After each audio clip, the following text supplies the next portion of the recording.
BJP ಮತ್ತು JDS ನಡುವೆ ರಾಜ್ಯದ ಲೋಕಸಭಾ ಕ್ಷೇತ್ರಗಳ ಹಂಚಿಕೆ ಕುರಿತಂತೆ ಈಗಾಗಲೇ ಮೊದಲ ಸುತ್ತಿನ ಸಭೆ ನಡೆದಿದೆ ಎಂದು ಮಾಜಿ ಪ್ರಧಾನಿ ಹಾಗೂ ಜೆಡಿಎಸ್ ರಾಷ್ಟ್ರೀಯ ಅಧ್ಯಕ್ಷ ಎಚ್.ಡಿ. ದೇವೇಗೌಡ ತಿಳಿಸಿದ್ದಾರೆ.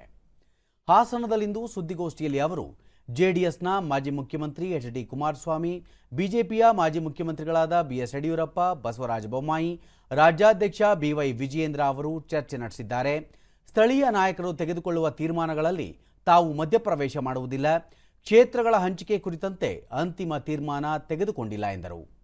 ಮಾಜಿ ಮುಖ್ಯಮಂತ್ರಿ ಕುಮಾರಸ್ವಾಮಿ ಅವರು ಲೋಕಸಭಾ ಚುನಾವಣೆಯಲ್ಲಿ ಸ್ಪರ್ಧಿಸುವ ಬಗ್ಗೆ ಪ್ರಧಾನಿ ನರೇಂದ್ರ ಮೋದಿ, ಕೇಂದ್ರ ಗೃಹ ಸಚಿವ ಅಮಿತ್ ಶಾ ನಿರ್ಧಾರ ತೆಗೆದುಕೊಳ್ಳುತ್ತಾರೆ. ತಾವು ಲೋಕಸಭಾ ಚುನಾವಣೆಯಲ್ಲಿ ಸ್ಪರ್ಧಿಸುವುದಿಲ್ಲ ಎಂದು ಈಗಾಗಲೇ ಸ್ಪಷ್ಟಪಡಿಸಿರುವುದಾಗಿ ತಿಳಿಸಿದರು. ಐಎನ್ಡಿಎಯ ರಾಜಕೀಯ ಕೂಟದಲ್ಲಿ ಈಗಾಗಲೇ ಮಮತಾ ಬ್ಯಾನರ್ಜಿ ಸೇರಿದಂತೆ ಹಲವು ನಾಯಕರು ಸ್ವತಂತ್ರವಾಗಿ ಸ್ಪರ್ಧಿಸುವುದಾಗಿ ಹೇಳಿದ್ದಾರೆ. ಪ್ರಾದೇಶಿಕ ಪಕ್ಷಗಳ ನಾಯಕರು ಒಗ್ಗೂಡಿ ಏಕ ವ್ಯಕ್ತಿಯ ನಾಯಕತ್ವವನ್ನು ಬಲಪಡಿಸಿ ದೇಶಕ್ಕೆ ಸ್ಥಿರ ಸರ್ಕಾರ ನೀಡುವ ಮನೋಭಾವವನ್ನು ಹೊಂದಿಲ್ಲ ಎಂದು ಎಚ್.ಡಿ. ದೇವೇಗೌಡ ವಿಶ್ಲೇಷಿಸಿದರು. ಒಂದು ದೊಡ್ಡ ಭಾವನೆ ಅನೇಕರು ಮೂಡಿಸ್ಲಿಕ್ಕೆ ಟ್ರೈ ಮಾಡಿದರು. ಕೊನೆಯ ಘಟ್ಟದಲ್ಲಿ ದೇವೇಗೌಡರು ನಮ್ಮ ಜಿಲ್ಲೆಯಲ್ಲೇ ಗೆಲ್ಲಬೇಕು, ನಾನು ನಿಲ್ಲಲಿಲ್ಲ ಅಂತ ಹೇಳಿದೆ.